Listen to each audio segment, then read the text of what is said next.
नगर खजुरा गांव में लाला सेठ नाम का बहुत बड़ा व्यापारी रहता था। वो केसरी प्रसाद नाम के एक छोटे से जलेबी वाले से बहुत जलता था, क्योंकि वो बहुत अच्छी जलेबियां बनाता था और पूरे गांव में घूमकर जलेबियां बेचता था। इस वजह से लाला सेठ की बिक्री में कमी आ जाती है।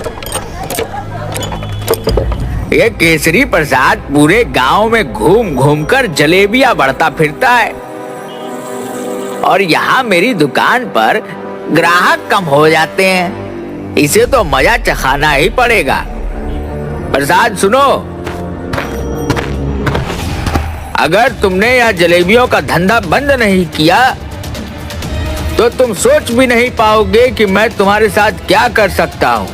केसरी प्रसाद, तुम अपना यह जलेबियों का धंधा छोड़कर कुछ और काम शुरू कर दो। देखो सेठ, मैं अपना धंधा नहीं छोड़ सकता। मैं जलेबियां बेचकर ही अपनी बेटी का फीस भरता हूँ और अपना घर चलाता हूँ। मैं अगर यही धंधा छोड़ दूंगा तो मैं क्या करूंगा फिर? अगर तुम्हें मेरे धंधे से कोई दिक्कत है तो तुम ही अपनी मिठाई का धंधा बंद करके कोई और धंधा शुरू कर लो। इस बात पर केसरी प्रसाद लाला सेठ और भी ज्यादा चिढ़ जाता है और वहाँ से चला जाता है। इस केसरी प्रसाद को अब मजा चखाना ही पड़ेगा। कुछ दिनों बाद, पिताजी, हमारे स्कूल में कल एनुअल फंक्शन है और सबका खाना भी वहीं पर होगा। अच्छा ठीक है मेरी राजकुमारी। हाँ, तो आप कल 4 बजे स्कूल में आ जाना। लाला सेठ का बेटा गुड्डू भी झुमरी के ही स्कूल में पढ़ता है, तो वहाँ पर लाला सेठ भी पहुँच जाता है। उसके आदमियों को कहलवा कर वो झुमरी के खाने में कुछ मिला देता है।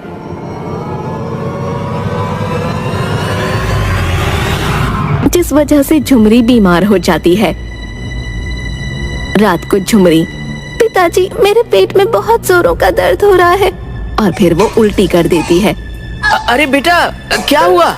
चल तुझे अभी डॉक्टर साहब के पास लेकर चलता हूँ। फिर केसरी प्रसाद झुमरी को अस्पताल लेकर जाता है। डॉक्टर साहब, इसे पेट में बहुत दर्द हो रहा है और इसे उल्टी भी हो रही है। इसके खाने में कुछ ऐसा आ गया है जिस वजह से इसके पेट में दर्द हो रहा है। डॉक्टर कुछ दवाई देता है। फिर झुमरी 4 दिन तक ठीक नहीं होती और बिस्तर से उठ नहीं पाती। न जाने मेरी बेटी को क्या हुआ है, 4 दिन से बिस्तर से उठ ही नहीं पा रही है। तभी उसके पास से एक पागल धक्का मारकर निकलता है। अरे भाई, जरा देख कर चलो।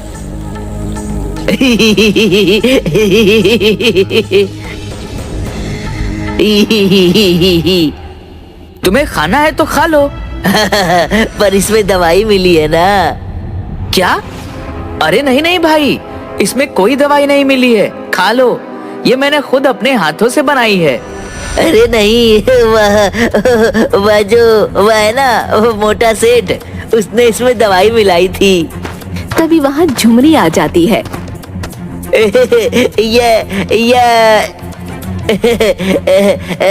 इसी ने तो मिलाई थी ना उस दिन।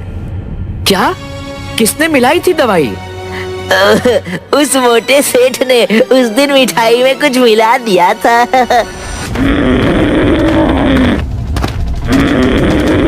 लाला सेठ, अपने घर से बाहर निकल। अरे क्या हुआ केसरी प्रसाद? कोई दूसरा धंधा करने के लिए पैसे मांगने आए हो क्या? चलो, देर से ही सही पर तुम्हें अकल तो आई। और फिर केसरी प्रसाद लाला सेठ को एक थप्पड़ मारता है। दोनों में कड़ी हाथापाई होती है। फिर हाथापाई में लाला सेठ केसरी प्रसाद के पेट में छुरा घोंप देता है और केसरी प्रसाद की जान चली जाती है। गांव के सभी लोग ये होता हुआ देखते हैं, पर कोई भी लाला सेठ के खिलाफ गवाही नहीं देता। झुमरी अनाथ हो जाती है। उठो बाबा, मुझे कंधे पर बिठाओ ना बाबा, उठो, अब मैं क्या करूंगी आपके बिना। वो बहुत रोती है, पर उसके पास कोई नहीं होता। वो बैठी हुई उसके बाबा की कही हुई बातों के बारे में सोच रही थी कि कैसे उसके बाबा उसे प्यार से अपने कंधे पर बैठाकर मेला घुमाने ले जाते थे और जलेबियां खिलाते थे। ये सब बैठकर वो सोचती रहती है। फिर झुमरी बड़ी हो जाती है। झुमरी एक दिन कुएं से पानी भरने जा रही होती है। तभी लाला सेठ की नजर उस पर पड़ती है। वो उसे गलत नजरों से देखता है। झुमरी के पास उसे हाथ लगाने के लिए बढ़ता है।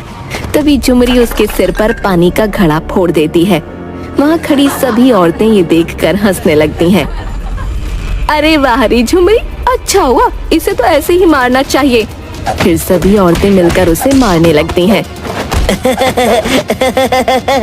इसे तो ऐसे ही मार पड़नी चाहिए। अरे वाह, मोटे सेठ को माल पड़ी, माल पड़ी। मोटे सेठ को माल पड़ी, बड़ा मजा आया। झुमरी, तुझे तो मैं छोड़ूंगा नहीं। अरे चाचा, नहीं तो और भी मार पड़ेगी।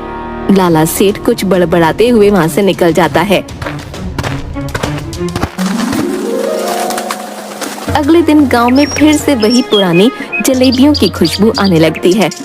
वही पुरानी प्रसाद काका की जलेबियों की खुशबू। फिर वो बाहर निकलकर देखता है तो झुमरी जलेबियों के ठेले पर जलेबियां लेकर बेचने निकलती है।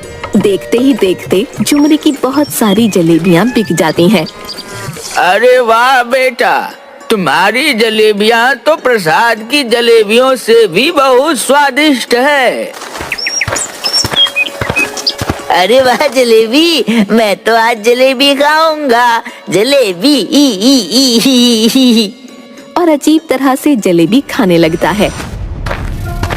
खाते खाते उसे लाला सेठ दिख जाता है तो वो लाला सेठ के ऊपर जलेबी फेंक देता है। बिल्कुल इस तरह फेंकता है जैसे किसी कुत्ते को रोटी डाल रहा हो, और कुत्तों की तरह हाथ करके। तुझे भी जलेबी खानी है? लाला सेठ गुस्से से वहाँ से निकल जाता है। झुमरी के ठेले पर बहुत भीड़ आने लगती है और ये सब मिठाई वाले लाला सेठ को रास नहीं आता। वो कुछ गुंडे झुमरी को उठाने के लिए भेज देता है। आज तो वो झुमरी मुझसे नहीं बचेगी। जैसे ही वह आएगी मैं उसे भी उसके बाप के पास पहुंचा दूंगा। बहुत हवा में उड़ रही है ना। तभी वो दोनों गुंडे पिटी हुई हालत में लाला सेठ के पास पहुंचते हैं। अरे तुम्हारी यह हालत किसने की? और किसने लाला सेठ? उस लड़की ने जिसे आपने उठाने के लिए भेजा था। वह तो बड़ी ही टेढ़ी खीर निकली। मैंने तुम दोनों को एक लड़की उठाने के लिए कहा था, तुम दोनों से वह भी ठीक से नहीं हुआ। अब जाओ यहाँ से और मुझे अपनी शक्ल मत दिखाना। पर ये झुमरी इन दोनों हट्टे कट्टे पहलवानों को कैसे पीट सकती है? फिर उसे याद आता है कि उसने उसकी भी हालत खराब कर दी थी। वो सोचता है कि झुमरी को मजा चखाना ही पड़ेगा। एक दिन झुमरी जलेबी का ठेला लेकर गांव में बेचने जा रही थी। तभी लाला सेठ उसकी गाड़ी को झुमरी के ठेले के आगे रोक देता है। झुमरी उसका ठेला रोड की दूसरी तरफ ले जाने लगती है। फिर लाला सेठ उसकी गाड़ी को और आगे बढ़ा लेता है और झुमरी को नहीं निकलने देता। फिर लाला सेठ गाड़ी से बाहर निकलता है।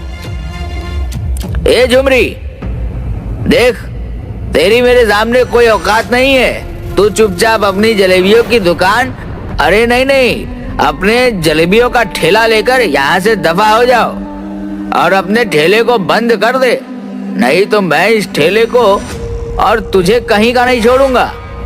झुमरी आगे आती है और लाला सेठ की गाड़ी का कांच फोड़ देती है। अब देख, तेरी गाड़ी की औकात तो मेरे ठेले से भी बदतर हो गई। और उसके मुंह पर पैसे फेंककर, ये ले पैसे और जाकर अपनी गाड़ी ठीक करवा ले, और अगर चाहिए तो मुझे बोल देना, टिप भी ले ले, काम आएंगे। मोटे सेठ की गाड़ी टूट गई, मोटे सेठ की गाड़ी टूट गई। लाला सेठ आग बबूला होकर वहाँ से निकल जाता है। रात को एक नकाबपोश झुमरी के ठेले और उसके घर को आग लगाने के लिए पेट्रोल छिड़कने लगता है। आज तो यह झुमरी नहीं बच पाएगी। और माचिस जलाकर घर पर फेंकने ही वाला होता है। तभी पीछे से वो पागल उसका हाथ पकड़ लेता है। नकाबपोश उस पागल को धक्का देकर नीचे गिरा देता है। तभी झुमरी वहाँ आ जाती है। देखो, यह तुम्हारे घर पर आग लगाने वाला था। मैंने इसे पकड़ लिया, मैंने चोर पकड़ लिया। और फिर झुमरी उसे थप्पड़ लगाती है और उसका नकाब निकालती है तो वो कोई और नहीं लाला सेठ होता है। लाला तू इस हद तक गिर जाएगा, मैंने ये सोचा भी नहीं था। जो किसी की जान ले सकता है वो कुछ भी कर सकता है।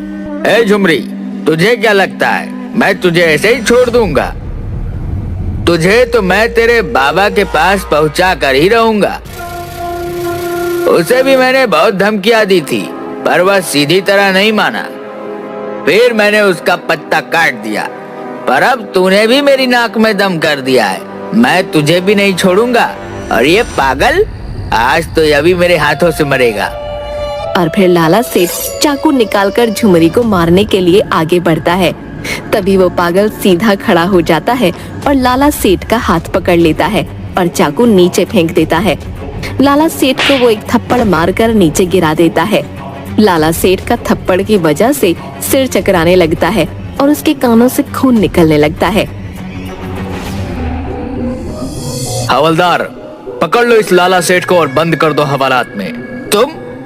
तुम ठीक कैसे हो गए? और ये सब क्या नाटक लगा रखा है? ये कोई नाटक नहीं है लाला सेठ, तुझे पकड़ने के लिए मुझे पागल बने रहने का नाटक करना पड़ा ताकि मैं तुझे रंगे हाथों पकड़ सकूं।